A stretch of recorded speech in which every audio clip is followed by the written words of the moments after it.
ఓం నారాయణ ఆదినారాయణ. ఓం ఓం కాంతమ్మ ఓంకారి కాంతమ్మ. జై జై కాంతమ్మ, జై కాళీ కాంతమ్మ, జై జై కాంతమ్మ, జై లక్ష్మీ కాంతమ్మ. అవధూత కాంతమ్మ లీలలు. ఇంద్రధనస్సు పల్లకి. రచయిత శ్రీ యదనపర్తి విజయభాస్కర్ రెడ్డి గారు. గాత్రం గంటి రేవతి. సమర్పణ మండవ రవికాంత్. 19వ భాగము. కాంతమ్మ తల్లి గొలగముడికి వస్తుందని శ్రీ శ్రీ శ్రీ భగవాన్ వెంకయ్యస్వామి వారు రాగిజావ తెచ్చి ఇచ్చిన తులసమ్మ తల్లికి, ప్రక్కన తన శిష్యులలో ఒకరైన గోపాలయ్యకు 1974లోనే చెప్పారు. ఈరోజు సాయంత్రం ఒక పిచ్చామె గొలగముడికి వస్తుంది, ఆమెను బాగా చూసుకోండి అని చెప్పారు. అప్పుడు గోపాలయ్య స్వామితో, స్వామి, ఆమె మీ అమ్మ అని అడిగాడు. దానికి గోపాలయ్యతో స్వామి, ఆ మహాతల్లి నీకు నాకు ఆ పైవాడికి అమ్మరా, జాగ్రత్తగా చూసుకోండి అని చెప్పారు. కాంతమ్మ ఆ రోజు సుబ్బమ్మతో సుబ్బమ్మ ఇంటికి పోక ఆశ్రమమున ఆగిపోయినది. కాంతమ్మ శక్తి కాంతులు ప్రపంచానికి వెలుగునిచ్చే కాంతిరేఖలని ఆ రోజు నుంచే పిచ్చి కాంతమ్మ తల్లి ప్రతి కదలిక విచిత్రంగా సాగింది. శ్రీ స్వామివారి సమాధి మందిర ప్రాంగణం, గురుస్థానం, అనుంగు భాగమున బ్రహ్మాండమైన కోనేరు శ్రీ ఆంజనేయ స్వామి దేవస్థానం, ఇదియే మహాతల్లి కాంతమ్మ తల్లి విహార క్షేత్రాలైనవి. ఒక పిచ్చి వెంకయ్య 1982 అక్టోబర్ 3న సమాధి సోపానమున దాగినాడు. అలా భావించిన భక్తులు 40 రోజుల మండల ఆరాధన స్వామికి చేద్దామని అందరూ కలిసి అతి వైభవంగా కార్యక్రమాన్ని ఎంతో వైభవంగా ఆర్భాటంగా జరిపే ఈ కార్యానికి మరో పిచ్చి కాంతమ్మను అతిథిగా సుబ్బమ్మ తీసుకురావడము, ఆ ప్రాంతంలోకి వచ్చిన కాంతమ్మ తల్లి సుబ్బమ్మతో తిరిగి వెళ్ళకనే నేను వస్తాను నువ్వు వెళ్ళు అని చెప్పి అచ్చటనే ఆగిపోవడము, ఒక పిచ్చాయన పండక్కి మరో పిచ్చామ ఎలా ఉంది ఆట, ఈ ఆట ఎలా సాగుతుందో చూద్దాం, ముందు ముందు ఏమి జరుగుతుందో చూద్దాం.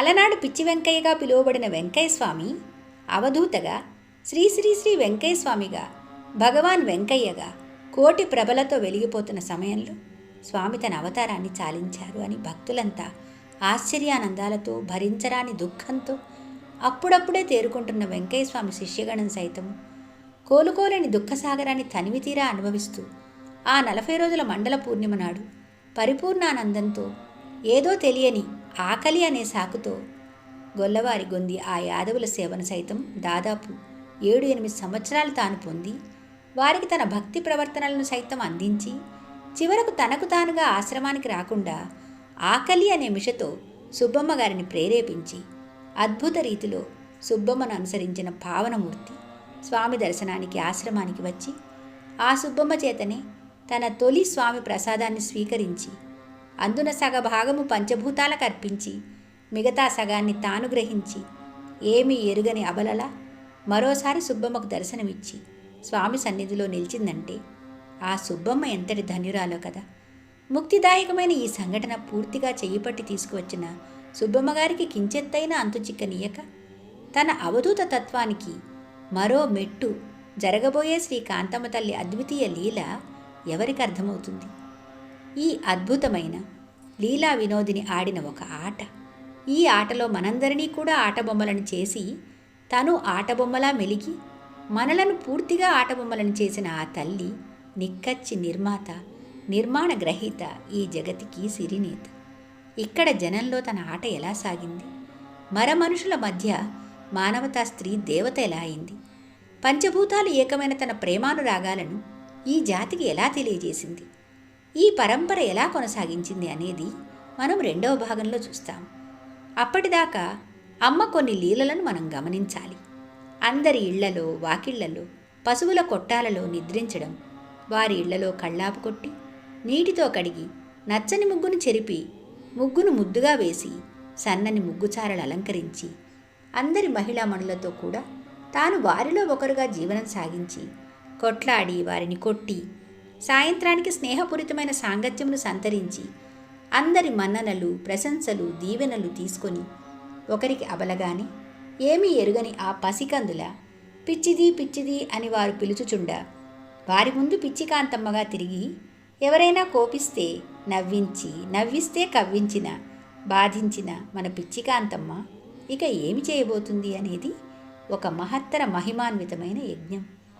ఆ యజ్ఞం ఎలా చేసింది, ఆ యజ్ఞ ఫలితమును ఎలా తన నుండి ముందుకు తీసుకుపోయింది అనేది మనం గమనించాలి.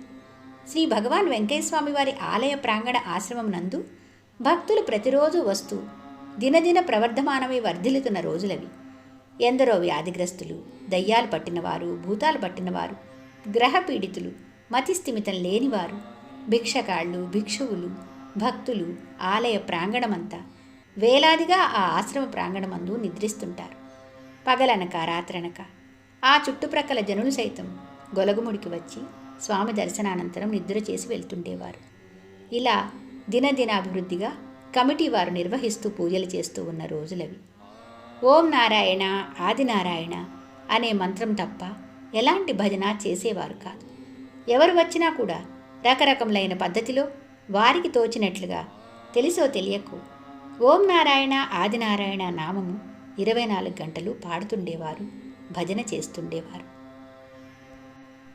అటువంటి సమయంలో అక్కడికి విచ్చేసిన మన కాంతమ్మ తల్లి చేసిన విశిష్ట కార్యక్రమాలను మనం మరునాడు తెలుసుకుందాము.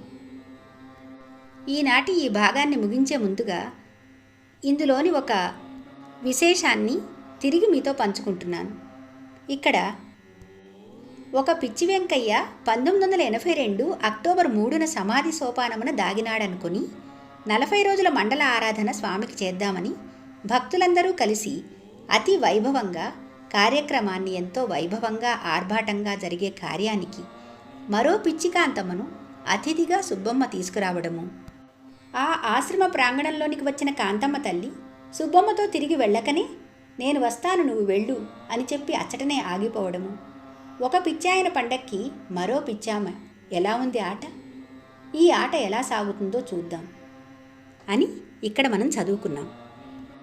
ఇప్పుడు మనం ఇక్కడ తెలుసుకోవలసిన ఒక అద్భుతమైన విశేషం ఏమిటంటే, గత కొన్ని సంవత్సరాలుగా తన ఆత్మానందంలో తానుంటూ మనందరికీ దివ్య దర్శనాలను ప్రసాదించిన శ్రీ కస్తూరమ్మ తల్లి గురువారం తన యొక్క అవతార పరిసమాప్తి కావించుకున్న తరుణంలో శనివారం నాడు ఆ అమ్మకు రంగరంగ వైభోగంగా భక్తులందరూ కలిసి సమాధి ఉత్సవం నిర్వహిస్తున్న రోజున అనుకోని విధంగా అవధూత కాంతమ్మ తల్లి లీలలు ఇంద్రధనుస్సు పల్లకి గొలగముడి నుంచే ఆ రోజునే రిలీజ్ కావడము, ఒక అవధూత కనుమరుగవగానే ఈ అవధూత కాంతమ్మ తల్లి ఆడియో పుస్తకం రూపంగా వెలుగు చూడడము, మనల్నందరినీ అనుగ్రహించడము, ఇది నిజంగా ఎవరూ అనుకొని చేసినది కాదు, వెంకయ్య స్వామి ఆడుతున్న ఒక ఆట తప్ప. ఇందులో చెప్పినట్లుగా ఇది ఒక లీలా వినోదము. తామెప్పుడూ మనతోనే ఉన్నారనడానికి ఇది నిజముగా ఒక ప్రత్యక్ష సాక్ష్యమే. అవధూత కస్తూరమ్మ తల్లికి తలవంచి మనందరి తరపున కోటి కోటి పాదాభివందనాలు చేస్తున్నాను. తిరిగి వచ్చే భాగంలో కలుసుకుందాము. అవధూత శ్రీ డేగపూడి కాంతమ్మ తల్లికి జై. భగవాన్ శ్రీ శ్రీ శ్రీ గొలగముడి వెంకయ్య స్వామి మహారాజుకి జై. ఓం నారాయణ ఆదినారాయణ.